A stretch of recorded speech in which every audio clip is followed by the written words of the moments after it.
Hello and welcome. I'm Jeffrey Mishlove.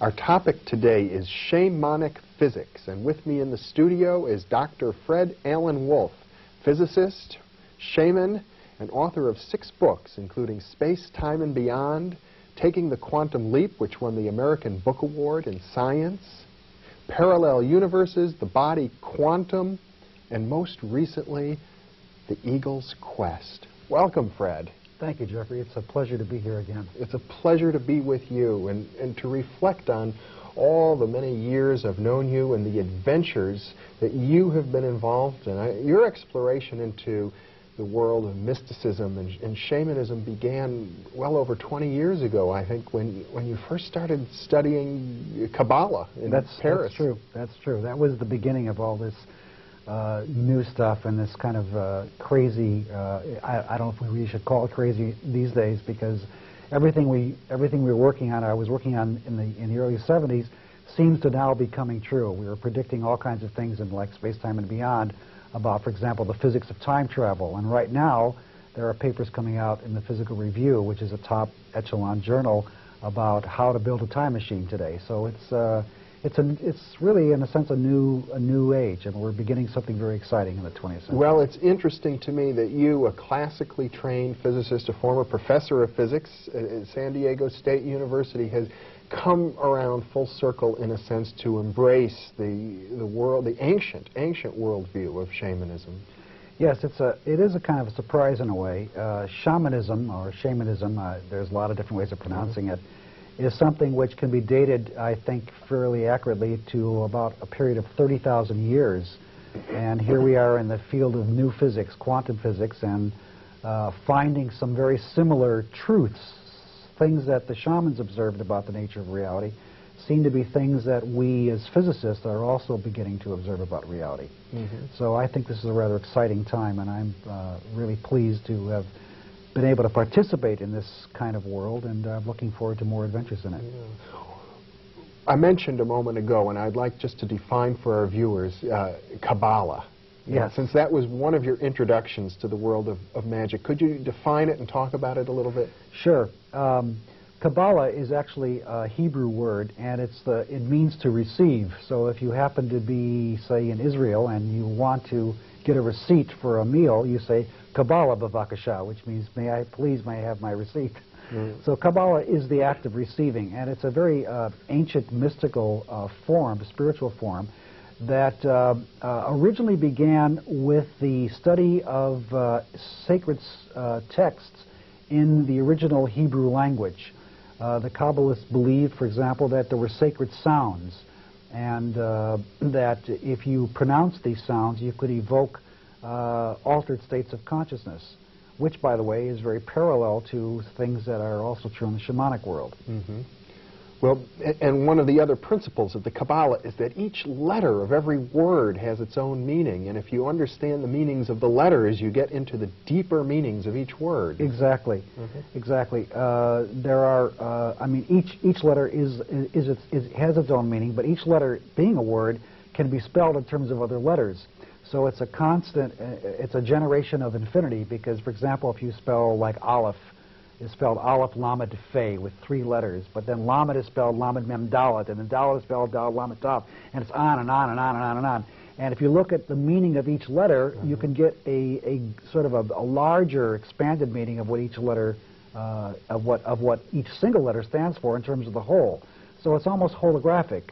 The part contains the whole, literally, in these actual sounds. And as I understand it, when you look at, for example, in the book of Genesis, the story of creation, and read it from this Kabbalistic perspective, you get a vision of the creation that's not so different than the one you might find in physics. Basically, that's true. The Kabbalists have a symbol for creation. It's Beit, the second letter of the Hebrew Aleph Beit. Alphabet comes from Aleph Beit, obviously, and it means several meanings, which are all related. It means a container. It also means a house. That's where, you know, temples are called Beit or Beth something. That Beth is another pronunciation of Beit. But it also means, in the Tarot system, it means the magician. that which creates. So it has a creative element in it, but the secret of creation is containment. So in order to create something, you have to contain something from something else. You have to make a distinction. I think G. Spencer Brown wrote about the first distinction. So in a way, Kabbalah is indicating how things are created from nothing. Mm-hmm. Now, one of the principles that you have developed linking your background in physics, your work as a physicist, with the work of mystics and shamans is that all of you are concerned with vibration. Yes. Yes, right. Like the sound of these words of power are vibrations. Yes, in fact, the idea of vibration as being a major facet to not only the ancient Kabbalists' view, but also the shamanic view, was something I discovered and then discovered again. My teacher, Carlos Suarez, in Paris, when I was living in Paris, had taught me about this, and that was back in 1974, and then it rekindled in 1989 after spending time with the Peruvian shamans. I remember the first time I met Jorge Gonzalez Ramirez, who is a Peruvian shaman, and I asked him simple questions like, well, how do you heal somebody? And then I said, well, before you answer that question, I said, how do you know when someone's sick? And he says, oh, I can tell by their vibration. I said, oh, their vibration. Well, how do you do that? And so then he reaches over, and just like I'm reaching over, he grabs my wrist, and he starts holding my wrist like this. And then I said, oh, and I'm thinking, this guy's, maybe primitive. And you mean pulse? That's what you mean. You mean pulse. And then he says, that too. And then I realized that when he's speaking about vibrations or bodily vibrations, he's not just speaking about the pulse, but he's speaking about a number of different vibrational energies that are present in the body. Well, after I talked with him and then had an experience with him in which I directly felt his vibration in a shamanic trance state that I entered with him, I then had talked even before and afterwards, I talked with a number of other shamans in different parts of the world, Anglo-Saxon shamans, Druids. I talked with shamans from different Indian tribes, the Chumash Indians down in Ventura, California, also the Oglala Sioux in South Dakota, and they all keyed me into the idea that vibration was extremely important in their worldview. So when I wrote the book, The Eagle's Quest, I decided that in order for me as a physicist to make sense out of all of this, I'm really going to have to approach it from as much of a scientific viewpoint as I can, so I made up a series of postulates or hypotheses. And the first hypothesis, the major one, is that the shamans see the universe as made of primal vibrational stuff. And that really tied into my understanding of quantum physics, because in quantum physics we talk about quantum waves, which are vibrations, out of which all matter is eventually is created or emerges. Yeah. So there was a direct tie-in right there. And these quantum waves, as I understand them, are non-physical in the sense that they are probability waves. Exactly right. And it's very similar to the shamanic idea. Quantum physics is a very bizarre business. I mean, it's the business of business, and nothing could be further from our normal sense of reality than that business. Yeah. It deals with things which are, in a sense, unobservable, out of which we feel all observable phenomena will arise or arises. And one of the basic assumptions of quantum physics is the quantum wave nature of all matter. That matter, unobserved, matter on its own, moves and vibrates in waves. But waves of what? Are they water waves? Are they sound waves? Are they electrical waves? No, they're actually waves of nothing. They're called probability waves. And probability is something that you do in your brain, in your mind. You think. You determine what's probable and what's not probable. So we're dealing with something which is akin to almost mind stuff, if you will. This is not really too much of a surprise. Physicists already had a shock to their system delivered in 1905 when Einstein pointed out that there was no ether to support waves of light. So when a light wave is waving, what is it waving in? It's also waving in nothing. So light is a kind of halfway between material and energetic reality that we see in terms of substance and almost the mind of God, if you will. Yeah. one of your other hypotheses is that shamans work with the realm of mythos, of myths and legends. And I get a sense that this quantum probability waving around in nothingness could very well be the same stuff of myths. In fact, I would suggest, although I imagine some scientists might find this more difficult to accept, that it is a kind of a myth. We have myths about subatomic reality. There isn't anybody alive who's ever seen a subatomic particle, that it captured one and held one in their hands, or put one in a bottle and examined it. And quantum waves are something like this. In fact, I would suggest that what scientists do is to create myths that they can substantiate through the process of mathematics and through the process of observation. But what they observe and what they believe is creating what they observe are often quite separate from each other. So in a certain sense, quantum physics is a myth that Western culture lives by. What I think I hear you saying is that there's a process of reification going on, that the quantum physicists set up their experiments in a certain way to create these results, and then they say, this is the objective world out there. Exactly. And not always acknowledging their role in creating it. Exactly. It's the original spirit of science, which I think begins almost with Sir Francis Bacon, is the notion that there is such a thing as an objective world. And probably if we look back through history, we can see the concept arising in the early Greeks, maybe with Democritus, and the notion of that there were atoms of stuff which were fundamental. And the idea of an objective reality was somehow to separate or remove the human brain or the mind from this objective reality. So somehow we had the idea that an observer observed what was already out there. But in the quantum realm, when you set up an experiment, you're not just observing what's already out there, you're participating with what's out there, and in a sense you are actually creating your experience of what's happening out there.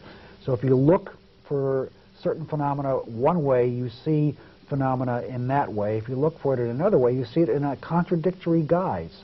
The so-called wave-particle duality is an example of this, or the Heisenberg principle of uncertainty, the position and momentum of an object is another example of this. Well, would you say that the various shamans that you worked with in different cultures, each with their own mythological system, are doing something much the same? I would say there's a very strong tie-in here. Shamans, for example, deal in a world of spirits. They deal in mythological connections between events. They're in a world that Jung would call a world of synchronicity. For example, in China, if a shaman is going to heal you, and on that particular day when the shaman is coming to you, he notices a bird flying north to south or east to west, that will affect your healing. In other words, that's a message to him about what type of healing you need to undergo. So the shamans are constantly dealing with, I would say, synchronicities and mythical elements. A bird doesn't just mean a bird, it means something having to do with flight, or it may have something to do with the dead spirit that's flown. Because of their belief structure in this, as much as our scientific belief structure in things like particles, they see the world differently. Western scientists see the world in a certain way. We have jokes about, well, don't mind him, he's just a physicist, or something like that, because physicists seem to be so quirky about trying to analyze everything and see everything in terms of separate parts. Well, this is a penchant, a way of seeing that physicists have developed as a result of their training. In a very similar way, shamans have developed a way of seeing because of their training, and their training is actually longer in time than the training of a physicist. So they indeed are able to see things or have belief structures about things which lie, I would say, outside of the realm of the Western scientist. One of the intriguing things about shamanism is the idea of the call to be a shaman. That some people are called, and in your writing you suggest that in some sense this call has affected you. You haven't just been an objective physicist looking into the world of shamanism. You actually have been kind of pulled in, even yanked in from time to time. More or less. The way shamans heal, or the way they relate to other people, is to initiate them. So if you hang out with them enough time, you begin to learn from them, and in fact, in order for you to communicate with them at a certain level, you have to transform. You have to undergo some kind of process. So all the basic healing rituals, everything you do is an initiation procedure that the shaman himself has gone through.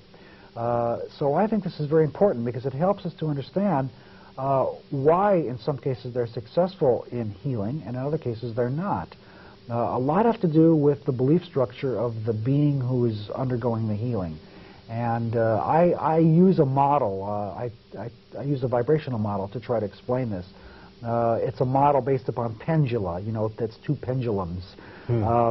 If you have two pendula, you know what they are. They're little bobs hanging by sticks from some support point, and they swing back and forth. Well, you can imagine that you might have two pendula of different lengths, and between the two sticks holding the bobs, there might be a very lightweight spring of some kind, so that you can virtually move one and the spring will move, but it won't cause everything to shake up in any kind of bizarre or unsure way. And you can imagine that you might start shaking the bottom pendulum, which is long, and as you know, as maybe you know, maybe the audience knows, if pendulum have different lengths, they vibrate at different rates. Yeah. The short pendulum vibrates actually faster than the longer pendulum. So if you start the long one going and you try to see what happens, well, the long one starts to go and the spring starts to expand and contract, and it should start the short one going, but the short one has a different rate that it wants to go at. So consequently, they're out of rhythm, they're out of sync, they're out of vibrational resonance with each other, and so very little energy gets transferred. All the little one does is just shake around a little bit, but it doesn't really gain any energy. But if they're both the same length, and you start this one going, and then what starts to happen is that this one starts to, the one on the right starts to slow down, and the one on the left starts to speed up, and energy gets transferred from one to the other and then back again. So there's a real resonance or a vibrational transfer. So I said that this is maybe, this resembles in some way the way shamans actually heal.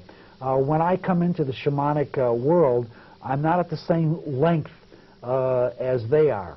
They have a certain vibration, and what they want to do with me is initiate me so that I can become resonant with them, and at that point, then whatever illness I have can be transferred over to them. Now, what's interesting about them is they're able to get rid of illness. They can shake it off, or they get rid of it in their normal bodily functions.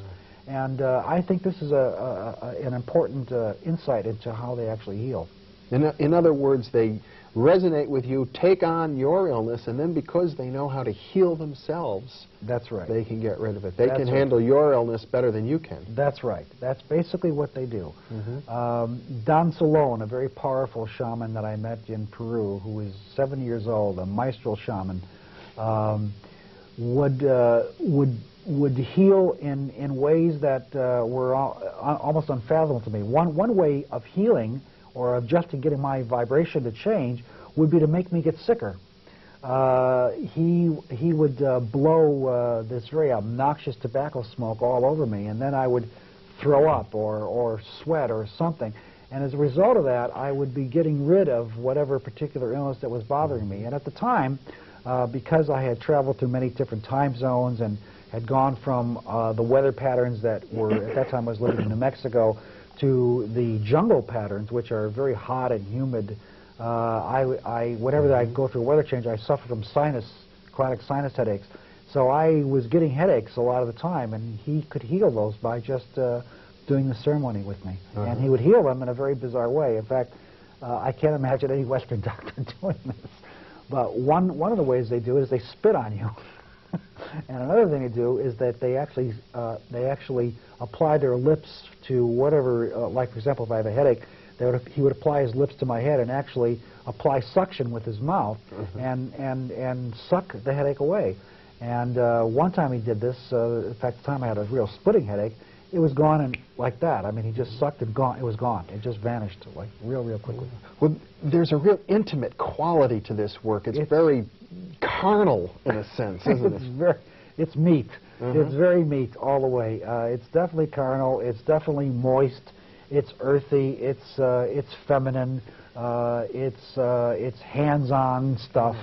It's very mothering, a very loving kind of energy. And for me to experience not only the shamans but also the Amazon jungle and the Amazon River, it was all a nurturing thing. The jungle is like some, I mean, you have a feeling about the jungle, and I remember my feelings.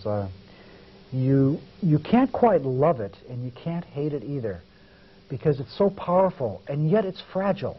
It can be wiped out very easily. Just cut down a few trees, and it can turn into a desert. So it's both fragile and powerful at the same time, and all life grows there. It's like a womb. It's very alive. It's verdant. I was amazed at the different sounds of life that I could hear as I would fall asleep in my jungle hut. It was an incredible, enriching experience. And the shamans come from that particular tradition. And the Peruvian shamans heal according to the environment they're in. If you go to other parts of the world, maybe drier parts of the world, there's a different shamanic tradition. I would even suggest that the ancient tribal people of Israel, the Israeli tribes, were shamanic. And they probably used desert rituals, which were very different, say, for example, than the rituals of the jungle. And many of our modern religions have developed mystical, magical practices based on the original cultures from whence they came. Yeah, there's an interesting thing that two Anglo-Saxon shamans taught me when I had visited them. A very bizarre thing happened to me. One of my friends, who you probably know, Ralph Blum, you probably had him on your show. Sure. Ralph, just before I was going to Mexico to do some to live there and do some work on my book Parallel Universes, I was very concerned about getting into that magical religious world, and I was a little bit frightened of it. I was actually a little afraid of Mexico. And so I asked Ralph, well, what can I use to protect me? And he said, here, take this. And he gave me a crystal with a rune on it, a rune character. And I put it on my neck and I wore it, and I thought, oh, I'm protected. Ralph has protected me. So I get down to Mexico, and the night before we were leaving Mexico City to take the blue train into San Miguel de Allende, where we were going to live, I had, for some reason, I took the whole thing off and put it on the nightstand next to my bed. At 3 o'clock in the morning, I heard a large sound like, bop! Whoa, what was that? And it woke me up. And I kind of reasoned, well, my rune, my crystal must have fallen off the nightstand. So I didn't think anything else about it. The next morning, I got up, we were packing to get ready. I looked under the nightstand, not even remembering that it actually had fallen off. Couldn't find anything. I always check under beds, under nightstands, because I travel a lot, to see if I've left anything. I usually find something. There was nothing there. So we left, and we were on the train, and halfway there, and suddenly I realized I lost this thing. Your protection. My protection. I thought, my God, what's going on here? Well, 2 years later, I'm now with the Anglo-Saxon shamans, and I repeated the story to them. I said, what's that all about? Why did this thing sort of like pop and vanish? I mean, it lost itself, in other words. In a way. He says it was a good thing that happened. He says because this is a Norse symbol of magic, and Norse magic doesn't work in that part of the world. Things circulate differently there. And it was good for you that wasn't there.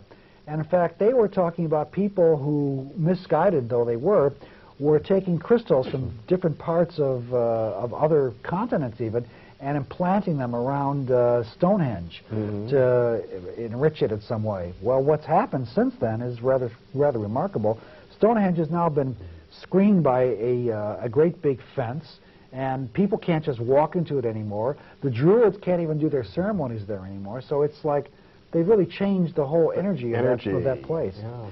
So there's something to this. I mean, there's something to little things having some kind of resonant effect even in the ground. And crystals do vibrate, and it's very possible that there's some kind of vibrational entrainment that throws things off and makes people feel ill at ease when you have something like this going on. Well, one of the other points you make is that shamans will do anything to affect your belief system, whatever they can do, because they need to work with that in the resonance. So in a way, it's kind of funny. It's like, how do you know that any of these principles are in any sense objective? Yes.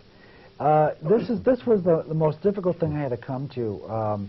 First of all, let me address that point, and then I'll address the difficulty that I was having coming into the shamanic world in terms of my objectivity as a we just have a couple minutes now. Okay, but the first point is that shamans are like tricksters, and they will use conjuring magic to convince you that you need to change your ways in order for them to work with you.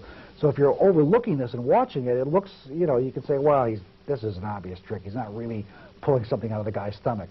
But it depends on, what's important is, what does the person who's having this happen to him believe? What do they believe? Sure. And in terms of objectivity, in terms of my experience with the shamans... If it's your stomach, you may feel... You might feel differently. Yeah. But in terms of my own experience with them, I found there was no way I could look at these guys or examine them as Joe Friday, just collecting the facts, ma'am. I had to really get involved, and that meant I became a participant. In a way, I entered a quantum reality with them. There was no way I could just observe them without myself being observed by myself. And that is something that is magical and wonderful and taught me an awful lot about who I am and what my mythos is and what's running this being as it goes through the life process. Well, there's so many levels of complexity. On the one hand, we have the mutual sharing of vibrations. On the other hand, we have, you know, the breaking down and creation of new structures of belief systems. And you just mentioned the whole notion of parallel universes, which is so important in shamanism. Yes, the shamans are able to enter into other levels of reality which are parallel to our own. They can do parallel physical reality things. I don't and appear in different places at the same time. I mean, I didn't see this personally, but they told me they were able to do it. But they also are able to enter to the death realm, in which they can actually see living dead spirits coming alive. Such a rich and deep topic, Fred, but our time has run out. Thanks so much for being with me, Fred Alan Wolf. Thank you, Jeffrey. It was a real pleasure. And thank you for being with us.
We're back again with Fred Alan Wolf. Fred, as we closed the last sequence, you just started to talk about the fact that shamans work in the realm of the dead. Yes. I wonder if we could begin by exploring that further and how it pertains to the world of physics. Yeah. Well, this was probably a major revelation that took place, and one which had an enormous meaning to me because of the loss of my son several years ago. I've lost both my parents, and now I've lost a son through death.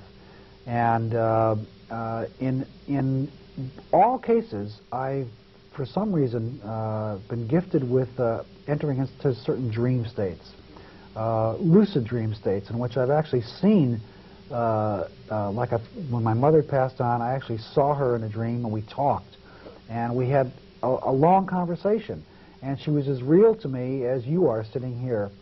And I asked her, I said, Mom, how does it feel to die? She says, I don't know, I've never died. And it was like, whoa, what's that all about? It's like, what's going on? And when my son, Michael, passed on, when he was killed, he was struck by a drunken driver, it was a very shocking, nobody ever recovers from the loss of a child. But that experience was very shocking to me. And then I dreamt of Michael. And again, it was like he was right here next to me. And just to prove that he was right here next to me, I actually reached out and I grabbed his ankle, and I could feel his leg and the hairs on his leg, and it was solid. He was there. And I said, Michael, what's going on? And he said, Dad, it's just like you're talking about. It's a holographic universe. I'm not really dead. I'm in another part of the universe. I'm just, it's just going on. And then I had another dream of him in which I saw him very differently. We were in a car together, and I was sitting on the passenger side in the front seat, and he was sitting behind the driver in the rear seat. And I looked over at him to turn over to see what he was doing, and he was beginning to transform. There was a kind of a glowing field around him. And he was entering another phase of what I would call transformation or parallel world transformation. Yeah. So the death world for me is a world of it's not the end of anything. It's sort of a beginning of something. It's a new kind of experience for us, for all of us. And so that kind of reaffirmed my sense of purpose and my sense of myself. The shamans, for them, death, birth, it's like they're almost indifferent to it. I've never seen such an indifference. If they want to talk to people that are dead, they not only talk to them, they evoke them. They bring them into their world. If a number of powerful shamans sit together and work together, they can actually create the dead person, have conversations with the person, and not only will one shaman see them, but that spirit becomes objectively real for all of them. They all see the same person. Mm-hmm. All right, now, what has this got to do with physics? I mean, how can I possibly relate this to quantum physics? It really seemed to be a very difficult task. The only thing I could come up with, the only thing that I felt, and this was almost like grasping for straws, was the parallel universes model of quantum physics. The parallel universes model presently is a physical model. It talks about parallel physical realities. I believe it's the tip of the iceberg. Mm-hmm. I'm now going beyond physics. I believe that there are, or I sense, or I intuit from my dream experiences, from what the shamans do, that there are other realities which are parallel to this one, which lie more in the realm of mythos rather than in chronos. Mm-hmm. They're outside of time rather than inside of time or part of time. And I believe that the spirit, which is in this body, is also present there. And that all that happens when you die is that your awareness of this body is gone. And so the body goes into decomposition, but the awareness in that realm increases. And it just becomes much, much larger. So suddenly you're seeing your whole life, your whole mythos. I began to look at a kind of a process. I said, what happens at the moment of death? What is going on there? Is there some physics for that? And so I began to inquire with the Druid. I had a Druid teacher, and he was the Pendragon of the Druid order, former Pendragon. And I asked him, well, what happens at death? How do you see it? He says, well, first of all, you see your life played back for you at least 7 times. And each time you see it at a different, I would say, level. The level could be, first of all, it could be just intellectual. You've just seen the facts of your life. Second level could be feeling or emotional. You actually see what feelings you're going through. The third level might be how other people were seeing you as this unfolds. And he says they usually go backwards in time. You see them going from the time you died to the time you were born at several different levels. So this is kind of a learning tool to see, well, what have you accomplished in this life? What are some of the things that you've done? How have they affected other people? What are the betrayals that you've had? What are the things that you know you, in your heart, you shouldn't have done, but you did anyway because you were greedy or you were insecure about something? So, all right, so now I said, all right, if that's true, then how in all heaven's name could this be explained? Was there anything in physics at all that talks about this? So the only thing I could think of and I worked on this for a while, was the theory of relativity, Einstein. And I realized that in Einsteinian relativity, time experience can be very different depending on the observer. Massive objects that have any mass at all, can move in such a way that the time interval that they spend can be anything, but it has to be always something. It never goes to zero. But if it's at the speed of light, the time interval that the object spends could be zero. If it goes faster than light, then things start to break loose. You can have things going backwards or forwards in time, the so-called tachyonic reality of quantum physics, I mean of relativistic physics.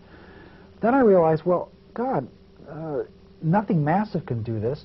So if there is a recall of time cycles over and over again, then what is going on? So I came to the insight that at the moment of death, the spirit or the soul moves faster than the speed of light. In other words, the soul physics is already faster than light. Tachyonic, so it's tachyonic physics, to review the past life, to travel all the way back. All the way to the beginnings and the ends of the universe. I mean, there's nothing forbidden in this game. Space and time become highly relativized, and long distances become extremely short. Time intervals turn into space intervals. Things become topsy-turvy. So for a soul not used to this kind of thing, who hasn't been trained for the orientation, it can be very confusing, and it could be the desire to go into rebirth right away, which is a typical scenario. But I think that one is really experiencing a wide range of the whole universe and sees it from a very different perspective than we do. This reminds me of a letter that Einstein is said to have sent to the wife of one of his colleagues after the colleague died, in which he told her, "Your husband and I are two of the few people who understand this, but time doesn't really exist in the sense of the flow of time. All time is now, so his whole life is still present in some sense." Yes. Yes, to me that's a very important image that I think quantum physics points to. And quantum physics is a very bizarre business. We talk about time in quantum physics, but we don't speak about it the same way we speak about locations of objects in space. When we talk about locations of objects in time, it has a very different sense. Let me explain. When we speak about locations of objects in space, we're talking about things which are observable, measurable. Time is one of those elusive kinds of things that is never observable. There's no observational operation which measures time. When you look at your wrist and measure your clock ticking, what are you measuring? Well, you're actually measuring movement. You're not really measuring time at all. So there's no operational definition in quantum physics for time. So what is time in quantum physics? It's certainly present. We speak about things changing in time. Well, time is a kind of a yardstick, and it's not a yardstick in which real time is passing. It's a yardstick of possible time. So when we speak about time in quantum physics, we are on the edge of speaking about mythic time, mythos time, not time and not real time, but time of possibilities. In other words, we speak about how things can possibly change in time, but not how things are actually changing in time, because the time element is not really present. You're giving me the sense that all of our science, all of our quantum physics is like this little ball that exists in this much larger realm of mythos, and what you're doing is sort of punching through the walls somehow and getting out into that larger world and then looking back at science. Exactly. Quantum physics is a very small stepping stone in a huge pond. And where the next stepping stone is, well, there's water in between. I mean, I don't know where it is. So all I have to do is jump out into other ways of experiencing the world, and then see if I can look back to where I came from and see if there's a tie-in or a relationship. And that's what I always will be doing. I mean, I'm not just interested in staying on the same stone and looking around. I really want to get to another stone in the pond and see if I can look back to what quantum physics is saying and see, well, God, it's a part of the truth, but it ain't the whole truth. We're still missing something. And that, I think, is what I'm here to do. That's my job. That's my role. Well, you know what's coming to me, Fred? I want to say to you, you're weird, and I want to hear what you have to say about that. Yes. Well, I don't really see myself as being weird. I see myself as being being human. Very much a human being. Yeah. I think I feel more of myself as a human being now than I ever have felt being a student, growing up, whatever. I finally sense myself as part of humanity. And that's something I never had before. I always saw myself as above it somehow, or superior to it in some way because of my intellect.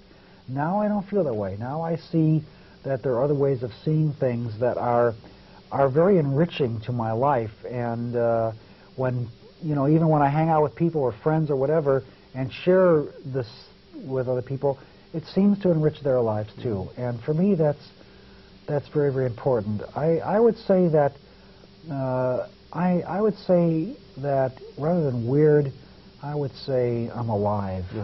Let's talk a little bit about the origin of the word weird and how it affects magic and shamanism.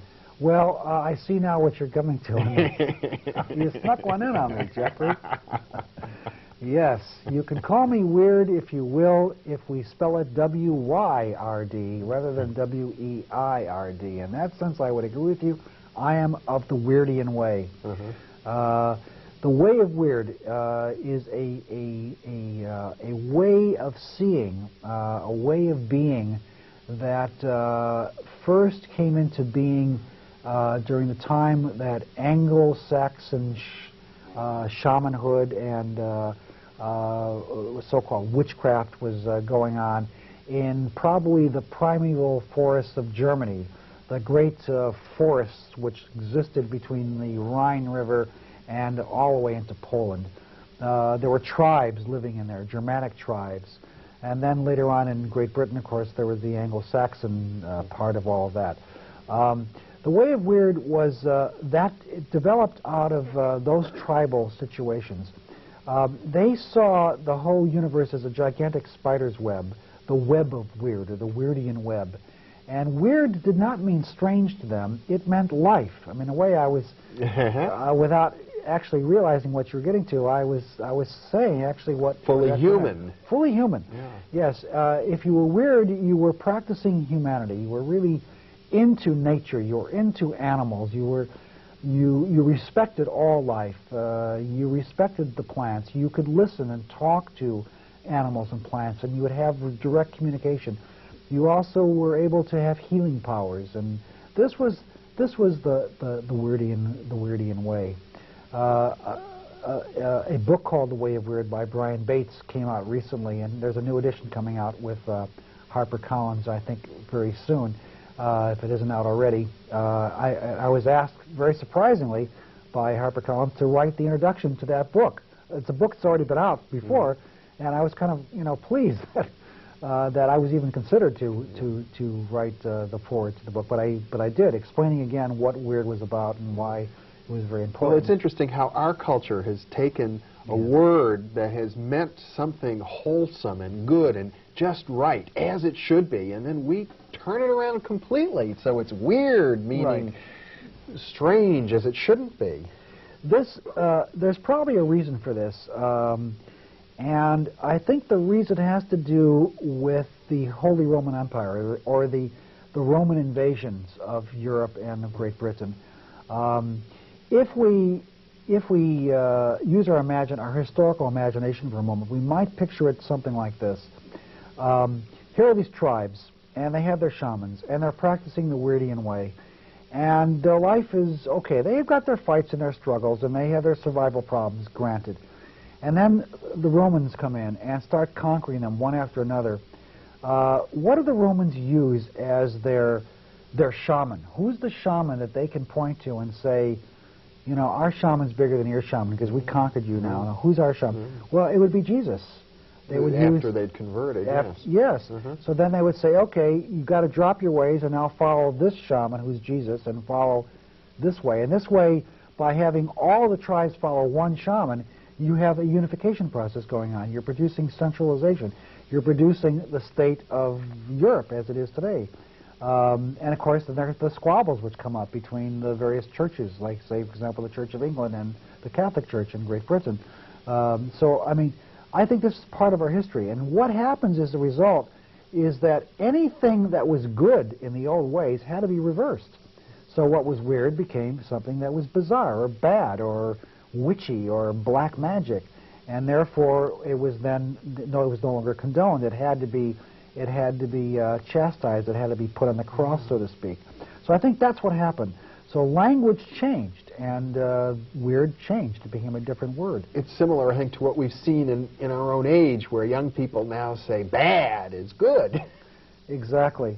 Exactly. This is very much what happens in black culture, for example, where a lot of the black culture has enriched our culture, the white culture, tremendously, because it's added new meanings to the words and has reversed some of our thinking about how a word should be used. And I think that's an encouraging sign. Now, in your study of shamans, you've gotten quite involved in the use of ayahuasca and other potions for altering consciousness. Bad boy. I think it'd be worthwhile to talk about it. Yeah, I think we should talk about that, and I think we probably need to talk about this drug problem that we have in the world today, or in America in particular. What is this all about? Why are we a drug society? And to us, to hide our head in the sand and say we're not is really ridiculous, because if you're using alcohol, caffeine, even chocolate, sugar, these have a drug-like effect on your psyche and on your spirit. So what is this all about, and why would I go into a situation where I'm taking a substance which is hallucinogenic, ayahuasca? Why would I do this? Well, first of all, if we look at the history of culture, we find that there was a benevolent use of substances for altering consciousness throughout all of history. I think Terence McKenna is a great expert about this and points out much better than I can the nature of this. And certainly it was used for gaining insights, for peering or seeing into the future. Even the ancient Pythia of Greece, the Delphic Oracle, would breathe in the fumes of the volcanic sulfur in order for her to gain vision and so forth. So we've been using substances for these purposes for a very, very long time. So it's not a surprise that we still have a remnant of that. I mean, tobacco, for example. Tobacco has always been a holy herb, an herb that is used for healing, not for giving people cancer. So it's rather... By the native peoples who didn't smoke 4 packs a day. No. Although my shaman in Peru smoked almost incessantly and doesn't show any signs of emphysema or any lung disease at all that I'm able to witness. So what is there about? Why are we? What's happening? Why are we? What's going on with our drug society today? And how does this relate to shamanhood? Well, what I see is that people in our culture aren't having a full experience of life. The sacred quality of their life has been cut out from under them. They are materialistically maybe better off than they ever have been, and that I would never doubt. But their spiritual quality is being sucked away, eked away, and I think that people take drugs primarily to get a spiritual awakening, something which takes them out of this hard material reality. I think that's the primary reason for it. In other words, it's because of some lack or loss or sense of loss that people take drugs. Ayahuasca can be, I guess, classified as a drug. However, it's not something you could ever do habitually. First of all, it's a poison and it's a purgative, which means it'll make you sick. It'll make you throw up. If you take too much of it, it might presumably even kill you. So I would say that it couldn't be used for recreational purposes. I couldn't even conceive of doing it. Something's very important about this thing about the drug experience. When even LSD first came out back in the 60s, I think it was Tim Leary who pointed out that to take LSD without the right environment and the proper supervision is like playing with a loaded gun. I mean, you have 1/3 of the equation. You're not playing with a full deck, and the experience isn't really something that is really worthwhile. In order to have a proper experience of other realities, one really needs supervision, one needs a guide, one needs the proper environment, and one needs the substance itself. So for me, going into the Peruvian jungle with shamans and taking ayahuasca. Everything was there. I had the right environment, the jungle. I had the proper guides, the shamans themselves, who are very wise about the use of this substance.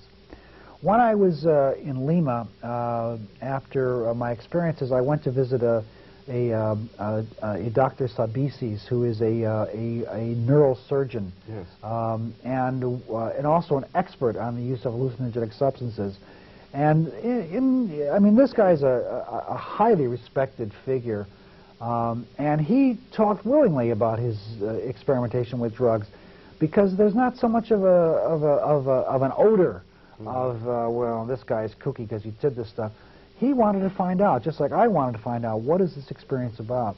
And he came to the conclusion that the shamans are able to use the substance to open up the unconscious mind in a way that is not possible without the substance. He says, of course, it's better not to use the substance if you can. But in our culture, the way culture is going on today, it's probably not possible.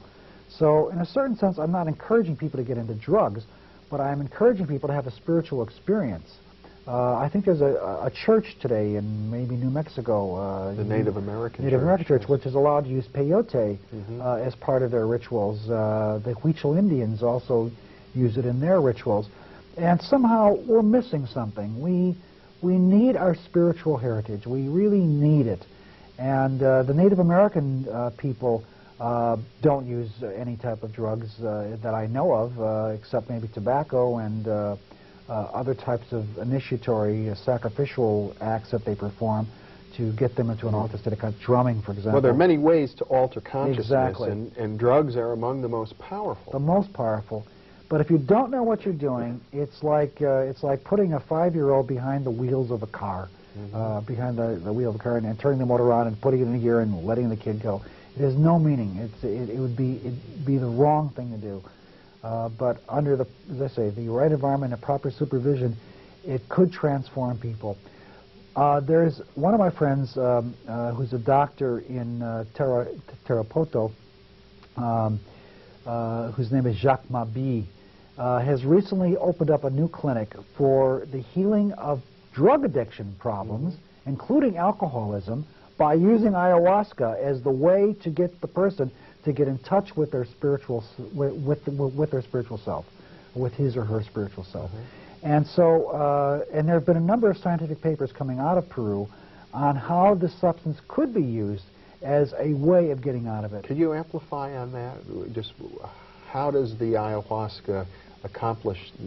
Well, its primary purpose is to unleash the unconscious mind, to allow the person to have an experience, a conscious experience of their own unconscious. Now, often... Well, let me just stop you a second. Sure. I mean, a conscious experience of their own unconscious. Well, it sounds important. That's why I wanted to repeat it. I'm going to try to see if I can amplify that a little bit, because it's a... let me see if I can... there are several directions we can go with this, by the way. I can take you into the modern research on the unconscious, as, for example, Benjamin Libet at the University of California, San Francisco Medical School has performed. And maybe we could talk about that. But I'd rather take you into a model of this that Dr. Sabasis first gave me. All right, and I'd like to hear more about your experiences. And I'll tell you about my experiences, certainly. The model is something like this. You can think of your mind or your brain, your mind-brain, as a huge conglomeration of file cabinets in which there are files tucked neatly away. These would be your memories. You can think of your conscious mind or your consciousness as a kind of a searchlight. And the searchlight will look in the darkened room of your file cabinets to try to find a particular piece of information. This would be trying to remember something. Like if I asked you to remember what you ate yesterday in the afternoon. You probably don't remember right away, but you could start looking and try to find what that was. And maybe you'd remember it. Well, that would be like going into a particular file cabinet and pulling out a file and illuminating it. When you take a substance like ayahuasca, or when you go into a shamanic altered consciousness state, instead of using the searchlight, the whole room ignites and becomes a fire. So all the cabinets are going, it's sort of like a ghost movie. All the cabinet drawers are going bang, bang, bang, bang, back and forth, and all the files are jumping up and down. In other words, you're getting simultaneously an experience of everything that you would call your memories all at once. So many, many, many, many images are coming together, enfolding, coming apart. Many voices can be heard. My experience of this, where there's several, in one experience I was flying as an eagle. In another experience I was undergoing a sacrificial rite on some Aztec altar. In another experience, totally non-visual, I split into three beings, three different voices, and they all were talking, not all at the same time. And I noticed that I could be the third being, who was the witness consciousness to all this, and listen to the other two having a conversation. At the same time, at any moment, I could go, like just sort of like changing my view, and I could become any one of the three consciousnesses. And yet, from any perspective I took, the other two were unique and new to me. They weren't saying anything. They were really speaking to me. This is a kind of almost like a channeling experience, I would say. And I think channeling has something to do with something of this, of allowing yourself to break up at your component parts. So these are all experiences which are related to, I would say, the unconscious mind becoming ignited and showing itself to me. For example, I saw certain things about my behavioral patterns, how I've offended or hurt other people that I didn't want to admit to myself, betrayals that I've done to people, lies that I've told to other people and to myself, half-truths. And I heard this very clear voice saying, clean up your act, Fred. Clean up your act. You know, tell the truth. Be honest. Go with who and what you are. And take the consequences of what you do. Be responsible. Look at yourself. Constantly evaluate it. And admit when you're wrong. Don't hide behind any illusions of yourself. These voices were very strong, and they weren't moral voices. They weren't the voices of the father who says, you better mind your P's and Q's. They were the voices of a very benevolent spiritual presence. My older man, my elder self, the wise person inside of me who has lived my life and is coming back and saying, here is what is real for you. If you start following this path now, this kind of almost a path of righteous behavior, maybe the Buddhist path of the Eightfold Way, whatever it is, if you start following it and open up your heart, this will lead you. You'll never worry. You'll never fail. You'll always be on the right path. And you think it's this awareness that could help somebody overcome an addiction? Very much so, because addicts. I've had a number of experience with addictive personalities. First of all, my son, the one who was killed, was a drug addict, and so I learned a lot from him about the experience. I also went to Drug Anonymous, Alcoholics Anonymous, or Narcotics Anonymous meetings with them, and observed the group of people and how they were. Now, what I felt was a magnificent spiritual presence. I mean, there's almost a glow in the room. Here are these people, all walks of life. Some of them are derelict, and yet every one of them was willing to get up and say, hi, my name is Joe. I am a heroin addict. I've had a tough time this week. I really wanted to take heroin, and admitting, opening, telling, and some guys were rich, like bankers or who had drug problems, and they were talking from their hearts, and as a result, heart energy was filling the whole room. So it seems to me they were using the group energy as a way of uncovering their addictions and using that maybe as a kind of a crutch. The ayahuasca gives you a unique experience of yourself so that you're strengthened by it. In a certain sense, you start to walk through life treating every being you're with as if they were a member of Narcotics Anonymous. You talk to them as if they were your brothers or sisters. You have nothing to hide from them, nothing that you need to protect yourself from. You share yourself openly with them. In a way, that's what the shamanic experience is about. It's to allow you to be that way in the world. And, I guess when you're in the presence of a shaman or a powerful spiritual teacher, you have this sense that this person is looking right into your soul, so there's no point hiding. They don't hide from you. That's the first thing. They have nothing to hide from you. They're so human. They're so real that you immediately feel relaxed. You know you're not with someone who's pretending to be somebody else, and or has an image to live up to. They have no images to live up to. They're very humble beings, and it's their humility, their human, this human mothering quality that they have, that allows you to just relax and be nurtured by them. And it brings out in you the desire to nurture other people, to actually, you want to nurture, you want to smooth troubled waters. I mean, it's something in you that comes out of you. I don't know why it happens, but it just happens. Well, it sounds, when I hear you speak, it sounds to me that like it's touched you in a really beautiful way, Fred. Yeah, it's as I say, I'm a member of humanity finally. I mean, I feel like maybe I'm the first human on the planet. I don't know. I feel like I've arrived. I feel very much a part of what of life, and I'm very interested now in what life is all about in a way that I never. Being a physicist didn't generate that feeling. No, it didn't. It generated a feeling of the desire for the abstract. In a certain sense, it triggered me to get into the Kabbalah and the mystical element of it, but I did so as an intellectual exercise. I never lived it. The living experience came years later, and I think the shamans were instrumental in transforming me.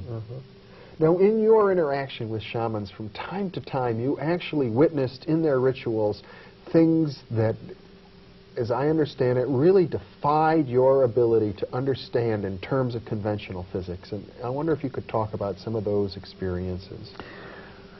Well, almost everything I did with them came in some conflict with my understanding of certainly traditional physics or classical physics. Almost everything did. My splitting into three voices certainly had that quality to it. Well, here's one that just was mind-boggling to me. I'm with the Peruvian shamans. We're in the jungle. The shaman is chanting this sacred song, which in their language is called an Icaro, I-C-A-R-O, Icaro, and singing the song. And I'm started like getting woozy, and suddenly I close my eyes, and I'm in another world. The jungle has vanished. I'm standing before these gigantic white buildings that are pyramidal shaped, but they're apartment buildings. They're not like pyramids. People are living in them. And there's a black wrought iron grated fence in front of me, and there's a gate, and the gate's open, and in back of the gate, in front of the buildings, there's this huge, massive pool, and I'm seeing all of this, and then these two characters start coming up this way from the right side of my visual field, and I look at them, and I've never seen anything like these people before. They're about 5 feet tall. They're brown-skinned. They are totally hairless and without any clothes, with two exceptions. They have a white wraparound like a skirt, and their hair is like porcupine quills poking up like this. And their features are aquiline, very sharp. They're walking like regal kings. I mean, I've never seen people move like this before. The grace of their movement was just, it was breathtaking. And as they were walking, they were going into the pool, and I was looking at them, and they saw me, and they beckoned me to follow. And as I started to move, everything got and all unwoven. Suddenly I hear the shamans chant, I'm back in the jungle again. So how can you reconcile that with physics? I mean, did I see a parallel universe? Was it a parallel reality? I don't know. I mean, maybe this is reconcilable, but I think the major thing that I couldn't reconcile with quantum physics, or any physics for that matter, is mythos. In mythos, we have everything is determined. Your whole life is a flow from beginning to middle to end. There's nothing that hasn't been written down. There's a purpose, there's a flow, there's an identity with your mythic self. the heroic images you have, as Joseph Campbell might point out. Now, this flow is very much constant, and it's determined. Quantum physics is indeterminate, uncertainty principle. How do I reconcile the indeterminism of the material universe with constant, smooth flow, everything flowing, a sense of absolute fate? And then the synchronicities of the experiences I have in the jungle, how if I try to change or alter my schedule, even by a minute or two, I would get gently pushed right back onto the direction I was intending to go in the first place, and nothing altered, nothing could change. It couldn't be reconciled. So later on I thought about it again. I said, well, maybe what we're seeing is another form of complementarity, to use Bohr's term, that there's not only a complementarity in the physical world between, say, wave and particle, or between position and momentum of a particle, but there's also a complementarity between chronos and mythos. They may be like two poles of a magnet. That, you know, the scientific world has tried to cut mythos away, and all they've done is just cut away half the magnet and made it smaller and less powerful. But that mythos is still there, still part of the show. And no matter how you try to cut the magnet in two, you still have a north and south pole. No matter how you try to get rid of spiritual feelings, mythic intuition, it always is present. So I think that maybe there's a higher level of complementarity, a higher principle involved. And in a certain sense, I was going back to Einstein's original vision. He said God does not play dice with the universe. He's right when he's talking about the mythic universe. God does not play dice at all with the mythic universe. It's very clear. It's going. It's running. It's following its course. But he was totally wrong about the material universe. There, Heisenberg rules the show, not God. And it's a crap game from the word go. If you're where your consciousness is affects this whole kind of thing. If you are worried about your material reality, then every little flip, every little sudden coming up of snake eyes when you're shooting for a number, or shooting 7, or whatever it is when you don't expect it, they're going to throw you, because you're playing on the side of the material world. But if you live in the mythic reality, if you keep your head in the mythic reality, then even though these quirks come up, they don't throw you. They're just part of the process of materiality. You need the uncertainty principle in order to have a material world, and that's just the price of it. And the shamans manage to live in both of these worlds. They walk their talk. They work in both worlds. They touch upon your mythic element. One of the experiences I had, one of the very first experiences I had using ayahuasca with the Peruvian shaman, is that I saw my mythic heroes. Now you might think, who would Fred Wolf's mythic heroes be? I mean, what kind of mythic heroes would I see? Did I see, I don't know, some Greek god on the mountain someplace? Was it Zeus? I mean, who was it? Nah. My mythic heroes were like Captain Marvel and Superman, and especially Billy Batson. Billy Batson, you know, he's got a gimpy leg. I mean, he has a crutch. I mean, here's a guy that really is, you know, suffering the throes of the physical world. And he says, you know, Shazam. And who initiates him but a wizard that initiates him into, if you say the magic word Shazam, and every letter, S-H-A-Z, Kabbalistically stands for some particular meaningful symbol, right? And you say this word, you will become Captain Marvel. A marvel. You'll become the marvel of humanity. You can even fly.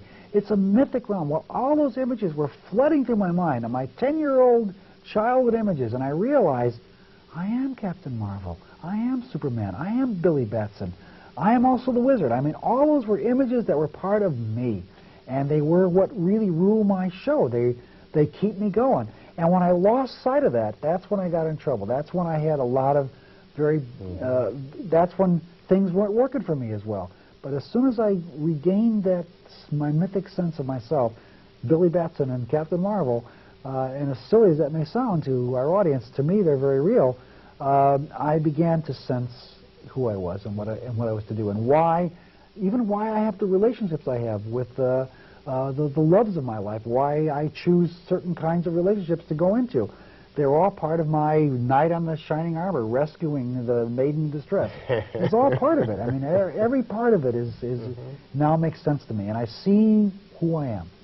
Speaking of marvels, I wonder if you could tell the story of the shamanistic ritual that you participated in on the Rosebud Reservation in South Dakota. Oh, yes, that was quite a story. I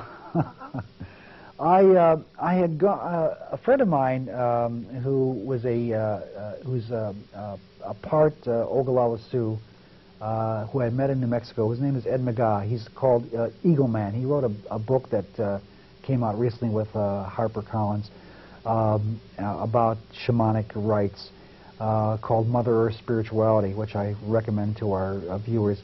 Anyway, I had met him, and I said to him, geez, I'd love to be able to spend some time on the reservation and actually meet medicine people. Can you arrange this? Would you like to do this for me? And he said, not only that, he says, I will take you there. I will take you on a vision quest. I will do a sweat lodge with you, and I really want you to, you know, I told him what my purpose was and what I was trying to do in this book, and he says, this is a noble purpose. You know, I want to help you do this. So he brought me, and I met him in South Dakota in, I forgot what town in South Dakota, but anyway, we had met up, and then we went down into the Pine Ridge Indian Reservation, and we started looking for his friends who were shamans. And first we went to see Pete Ketches, who is a well-known shaman, a tribal shaman there, and he wouldn't talk to me. He said, you guys who write books are all alike, you're ripping us off. And that was it. That was it. He didn't want to share anything with me.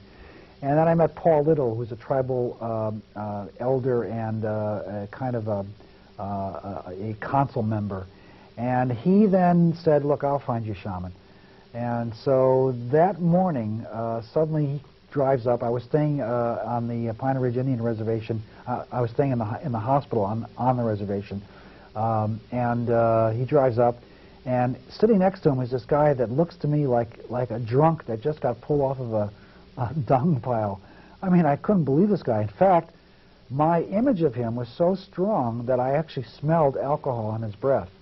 Later on, I found out he doesn't drink. It was all an illusion. There was no alcohol in his breath at all. And he was acting the part of a drunk, which further reinforced my image of him. He was a trickster. Oh, he was the Hayuka. He was a trickster shaman. And I didn't know this, but he started pressing all my buttons. The first thing he does, he comes up to me and says, can you give me some money? Just met this guy. You know, I mean, I'm a Jewish tightwad, you know, I mean, not really, but I mean, I said, oh, you know, I mean, he comes up like a handout. I said, yeah, you know, I mean, you know how you feel when people come up for a handout. Sometimes it makes you nervous. You know, so I said, well, I gave him, you know, $5. I ended up giving him $50 over a period of time, but it's just that it really upset me. Pushed your buttons. He pushed my buttons, and he was doing it right from the word go. And then I invited him in, and we sat around. I made him some coffee, and then he wanted to go to the bathroom and shave. He wanted to use my razor, and I hate when people use my things. I mean, it just, all my buttons are being pushed constantly by this guy. So finally, he says, well, I'm going, and he starts telling me about his wife and how his kids were beating up on him, and what am I doing with this guy, you know? This is horrible. The guy just seemed a total ninny to me. I couldn't reconcile that he was real at all. And so as he's leaving, I thought, well, you know, he's leaving and he's going away, and then he tells me, oh, by the way, we're doing a ritual tonight. We're doing a Uipi ceremony for Paul Little, because Paul's been sick. Paul had actually had a stroke, and they wanted to do a healing ceremony for him. And so he said, we're doing that. And he starts to leave. Doesn't even invite me. I feel, my God, I've come all the way. I've spent a week on this reservation. I've gone through sweat lodges. I've done vision quests. I've enough owls are flying over my head. And nothing's happened. So finally I said, okay, would you please invite me? I would love to come, and can I please be a part of this? And he thought a while and kind of tossed his head around and said, okay, we'll be back for you at 7:30 this evening. That was it. That afternoon I drove out to Wounded Knee, if you ever go to Wounded Knee and read the inscriptions about what happened out there, it's the massacre at Wounded Knee that occurred. I was crying. I mean, it really upset me, because I realized that they're still living with the spirits of Wounded Knee. They're still there. They're still very much a part of the Sioux Nation. They're still very much a part of our culture, and they're affecting everything on the reservation. That whole thing has been affected by that one basic massacre. So I came back from that. 7:30, Paul Little drives up in his pickup truck. Sitting next to him is this guy wearing a natty sailor's cap, nice shirt, nice slacks. Who's this guy? I don't recognize him. Comes out of the car. It's the shaman. It's this guy. Transformed. Transformed. Not only that, he smells high of brute aftershave lotion. So I thought, my God, what a mistaken impression I had of him. But then he starts going into his act again. He says, we got to go in the hospital. I said, why? He says, I got to talk to this nurse. I want to get some money from her. Money. So, okay, into the hospital we go. He gets, the nurse isn't there, so he calls her on the phone, and this, and he's like disruptive. I mean, wherever he goes, there's like a whirlpool going around him. And the nurses are kind of... And one of the nurses comes up to me, who I'd met. Her name was Mary. She taps me on the shoulder. She says, you better watch out for him. Watch out? What do you mean watch out for him? Why? He said, he's drunk. And I go, whoa, he wasn't drunk. I knew then he wasn't drunk. But the impression, she could smell alcohol on him. It was brute. But the transformation of the brute from the, and the way he was looking, and his reputation conveyed to him drunk. So, anyway, I followed them out to this house, and the room is totally darkened. All the mirrors and windows are covered with black cloth so that no light can come in. And he opens up a little brown suitcase, and he starts taking things out of that suitcase that I couldn't imagine would fit into the suitcase. He took out a rug that must have been 8 by 10. How did he fold a rug into a suitcase? That case? That case wasn't that big. Then he takes out all these poles and these sticks and accoutrements and this and that. I mean, tuba, right? It looked. I felt like I was watching a magic show. I was watching a guy do his magic show, and suddenly he takes off his shirt. He's 67 years old. He's fit. I noticed that he had the cuts on his breasts, indicating that he had done the Sundance. Yes. Which means that he had things pulled in there and pulled on it so that they would actually pull on the skin and actually break the skin, eventually causing a lot of pain. Your breasts are very sensitive, even for men. And there were skin cuttings all over his arms at sacrifices. And sacrifices are very much an important part of the shamanic ritual as well. And he had gone through these sacrifices. And so then the lights go out, and by that time a singer, Marvin Red Elk, had come into the room and was chanting, playing this great big 18-inch drum and chanting with a wonderful melodic voice.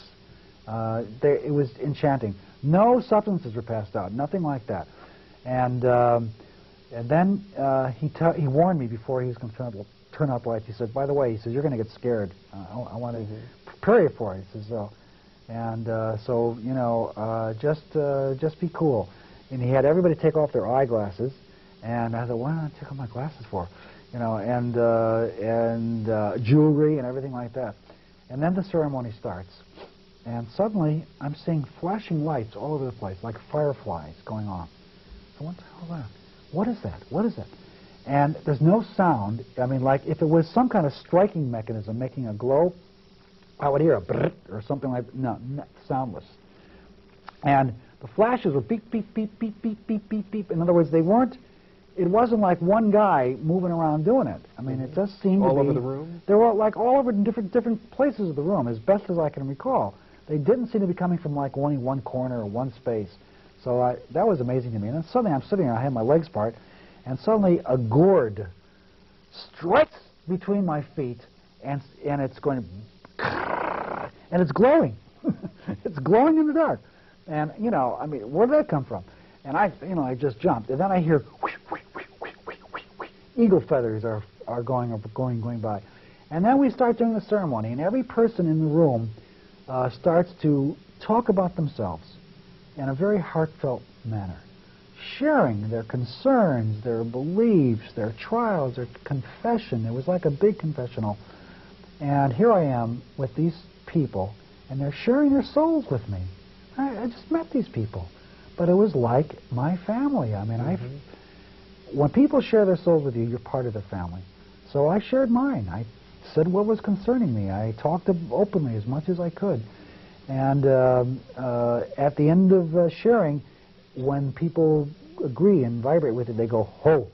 And that was a reinforcement of my acceptance in this group. And so this was how it went.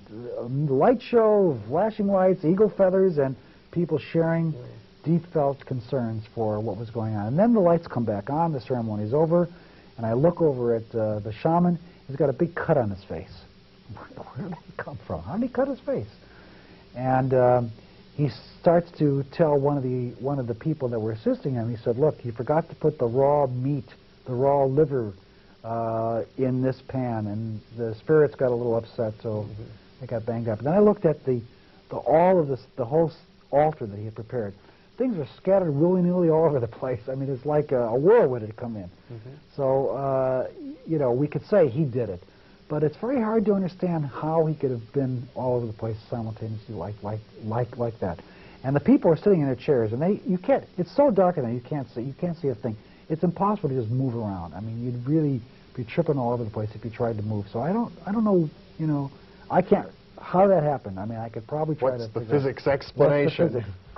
Couldn't find one. That one really did mystify you. That mystified me, yeah. Yeah. But at the same time, it touched your heart. Yes, very much so. Mainly because of the sense of belonging that I felt. Later on, when I talked with the Chumash medicine people, and they were telling me about we people, we whites, we Americans, they said, "Look, you know, you guys still think of yourselves as Europeans. You're not Europeans anymore. Your parents' blood and bones are in the soil right now. That means you are now a Native American. We are Native Americans.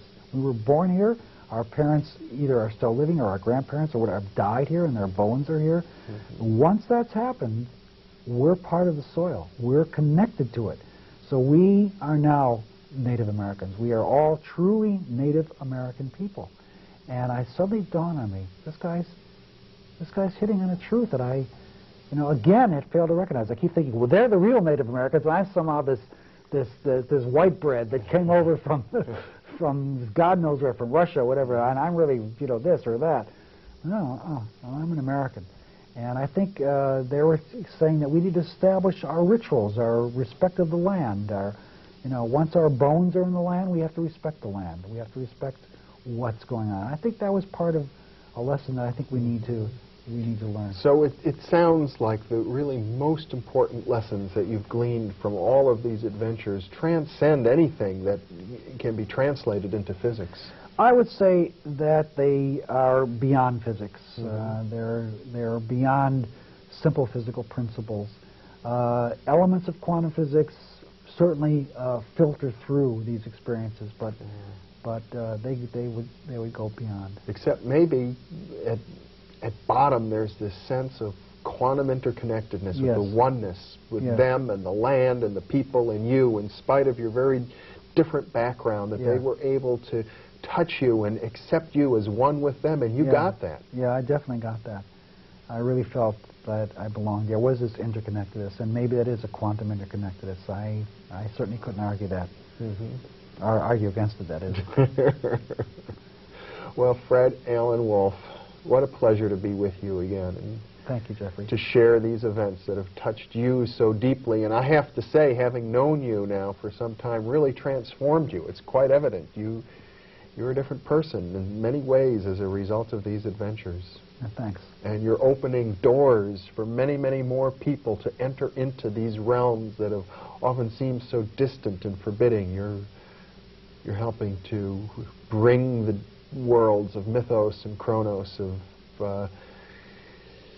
the people of the land and the people of the city together. Thanks. I hope so. Thanks so much for being with me, Fred. You're welcome. And thank you for being with us.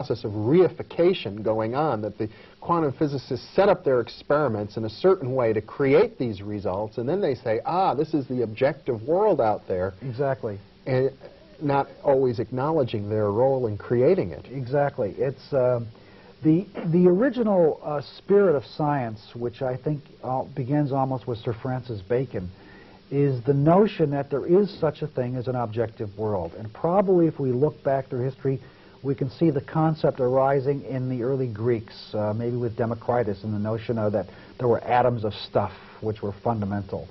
And the idea of an objective reality was somehow to separate or remove the human brain or the mind from this objective reality. So somehow we had the idea that an observer observed what was already out there.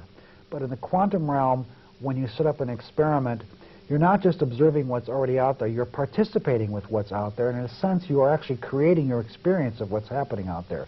So if you look for certain phenomena one way, you see phenomena in that way. If you look for it in another way, you see it in a contradictory guise. The so-called wave-particle duality is an example of this, or the Heisenberg principle of uncertainty, the position and momentum of an object is another example of this. Well, would you say that the various shamans that you worked with in different cultures, each with their own mythological system, are doing something much the same? I would say there's a very strong tie-in here. Shamans, for example, deal in a world of spirits. They deal in mythological connections between events. They're in a world that Jung would call a world of synchronicity. For example, in China, if a shaman is going to heal you, and on that particular day when the shaman is coming to you, he notices a bird flying north to south or east to west, that will affect your healing. In other words, that's a message to him about what type of healing you need to undergo. So the shamans are constantly dealing with, I would say, synchronicities and mythical elements. A bird doesn't just mean a bird, it means something having to do with flight, or it may have something to do with the dead spirit that's flown. Because of their belief structure in this, as much as our scientific belief structure in things like particles, they see the world differently. Western scientists see the world in a certain way. We have jokes about, well, don't mind him, he's just a physicist, or something like that, because physicists seem to be so quirky about trying to analyze everything and see everything in terms of separate parts, with vibrations, out of which all matter is eventually is created or emerges. Yeah. So there was a direct tie-in right there. And these quantum waves, as I understand them, are non-physical in the sense that they are probability waves. Exactly right. And it's very similar to the shamanic idea. Quantum physics is a very bizarre business. I mean, it's the business of business, and nothing could be further from our normal sense of reality than that business. Yeah. It deals with things which are, in a sense, unobservable, out of which we feel all observable phenomena will arise or arises. And one of the basic assumptions of quantum physics is the quantum wave nature of all matter. That matter, unobserved, matter on its own, moves and vibrates in waves. But waves of what? Are they water waves? Are they sound waves? Are they electrical waves? No, they're actually waves of nothing. They're called probability waves. And probability is something that you do in your brain, in your mind. You think, you determine what's probable and what's not probable. So we're dealing with something which is akin to almost mind stuff, if you will. This is not really too much of a surprise. Physicists already had a shock to their system delivered in 1905 when Einstein pointed out that there was no ether to support waves of light. So when a light wave is waving, what is it waving in? It's also waving in nothing. So light is a kind of halfway between material and energetic reality that we see in terms of substance and almost the mind of God, if you will. Yeah. One of your other hypotheses is that shamans work with the realm of mythos, of myths and legends. And I get a sense that this quantum probability waving around in nothingness could very well be the same stuff of myths. In fact, I would suggest, although I imagine some scientists might find this more difficult to accept, that it is a kind of a myth. We have myths about subatomic reality. There isn't anybody alive who's ever seen a subatomic particle, that it captured one and held one in their hands, or put one in a bottle and examined it. And quantum waves are something like this. In fact, I would suggest that what scientists do is to create myths that they can substantiate through the process of mathematics and through the process of observation. But what they observe and what they believe is creating what they observe are often quite separate from each other. So in a certain sense, quantum physics is a myth that Western culture lives by. What I think I hear you saying is that there's a problem. Brown wrote about the first distinction. So in a way, Kabbalah is indicating how things are created from nothing. Now, one of the principles that you have developed linking your background in physics, your work as a physicist, with the work of mystics and shamans is that all of you are concerned with vibration. Yes. Yes, right. Like the sound of these words of power are vibrations. Yes. In fact, the idea of vibration as being a major facet to not only the ancient Kabbalists' view, but also the shamanic view, was something I discovered and then discovered again. My teacher, Carlos Suarez, in Paris, when I was living in Paris, had taught me about this, and that was back in 1974, and then it rekindled in 1989 after spending time with the Peruvian shamans. I remember the first time I met Jorge Gonzalez Ramirez, who is a Peruvian shaman, and I asked him simple questions like, well, how do you heal somebody? And then I said, well, before you answer that question, I said, how do you know when someone's sick? And he says, oh, I can tell by their vibration. I said, oh, their vibration. Well, how do you do that? And so then he reaches over, and just like I'm reaching over, he grabs my wrist, and he starts holding my wrist like this. And then I said, oh, and I'm thinking, this guy's, maybe primitive. And you mean pulse? That's what you mean. You mean pulse. And then he says, that too. And then I realized that when he's speaking about vibrations or bodily vibrations, he's not just speaking about the pulse, but he's speaking about a number of different vibrational energies that are present in the body. Well, after I talked with him and then had an experience with him in which I directly felt his vibration in a shamanic trance state that I entered with him, I then had talked, even before and afterwards, I talked with a number of other shamans in different parts of the world, Anglo-Saxon shamans, Druids. I talked with shamans from different Indian tribes, the Chumash Indians down in Ventura, California, also the Oglala Sioux in South Dakota, and they all keyed me into the idea that vibration was extremely important in their worldview. So when I wrote the book, The Eagle's Quest, I decided that in order for me as a physicist to make sense out of all of this, I'm really going to have to approach it from as much of a scientific viewpoint as I can, so I made up a series of postulates or hypotheses. And the first hypothesis, the major one, is that the shamans see the universe as made of primal vibrational stuff. And that really tied into my understanding of quantum physics, because in quantum physics we talk about quantum waves, which are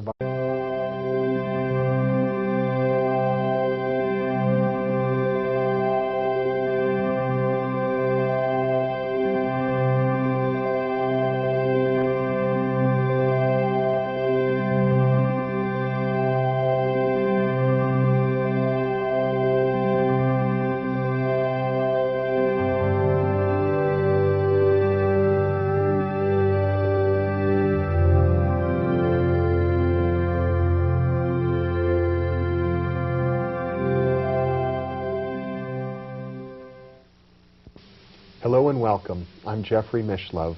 Our topic today is shamanic physics, and with me in the studio is Dr. Fred Alan Wolf, physicist, shaman, and author of 6 books, including Space, Time, and Beyond, Taking the Quantum Leap, which won the American Book Award in Science, Parallel Universes, The Body Quantum, and most recently, The Eagle's Quest. Welcome, Fred. Thank you, Jeffrey. It's a pleasure to be here again. It's a pleasure to be with you and to reflect on all the many years I've known you and the adventures that you have been involved in. Your exploration into the world of mysticism and shamanism began well over 20 years ago, I think, when you first started studying Kabbalah in Paris. That's true. That's true. That was the beginning of all this new stuff and this kind of crazy, I don't know if we should call it crazy these days, because everything we were working on, I was working on in the early 70s,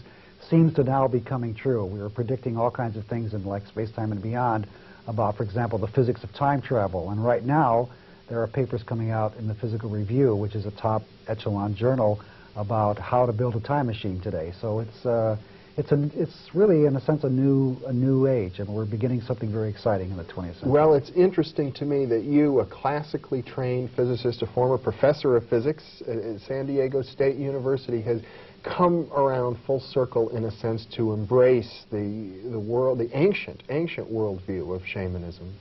Yes, it is a kind of a surprise in a way. Shamanism, or shamanism, there's a lot of different ways of pronouncing it, is something which can be dated, I think, fairly accurately to about a period of 30,000 years. And here we are in the field of new physics, quantum physics, and finding some very similar truths. Things that the shamans observed about the nature of reality seem to be things that we as physicists are also beginning to observe about reality. So I think this is a rather exciting time, and I'm really pleased to have been able to participate in this kind of world, and I'm looking forward to more adventures in it. I mentioned a moment ago, and I'd like just to define for our viewers, Kabbalah. Yes. Since that was one of your introductions to the world of magic, could you define it and talk about it a little bit? Sure. Kabbalah is actually a Hebrew word, and it means to receive. So if you happen to be, say, in Israel and you want to get a receipt for a meal, you say, Kabbalah b'vakasha, which means, may I have my receipt. So Kabbalah is the act of receiving, and it's a very ancient mystical form, spiritual form, that originally began with the study of sacred texts in the original Hebrew language.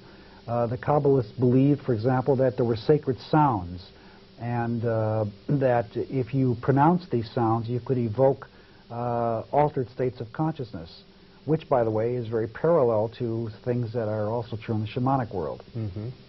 Well, and one of the other principles of the Kabbalah is that each letter of every word has its own meaning, and if you understand the meanings of the letters, you get into the deeper meanings of each word. Exactly. Exactly. There are, I mean, each letter has its own meaning, but each letter, being a word, can be spelled in terms of other letters. So it's a constant, it's a generation of infinity, because, for example, if you spell like Aleph, is spelled Aleph Lamed Fe with 3 letters, but then Lamed is spelled Lamed Mem Dalet, and then Dalet is spelled Dalet Lamed Tav, and it's on and on and on and on and on. And if you look at the meaning of each letter, you can get a sort of a larger, expanded meaning of what each letter, of what each single letter stands for in terms of the whole. So it's almost holographic. The part contains the whole, literally, in these actual sounds. And as I understand it, when you look at for example, in the book of Genesis, the story of creation, and read it from this Kabbalistic perspective, you get a vision of the creation that's not so different than the one you might find in physics.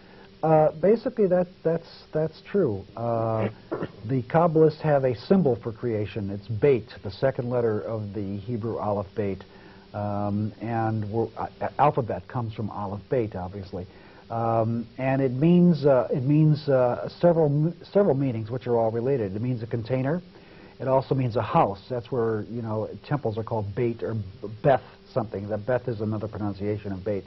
But it also means, in the Tarot system, it means the magician, that which creates. So it has a creative element in it. But the secret of creation is containment. So in order to create something, you have to contain something from something else. You have to make a distinction. I think G. Spencer Brown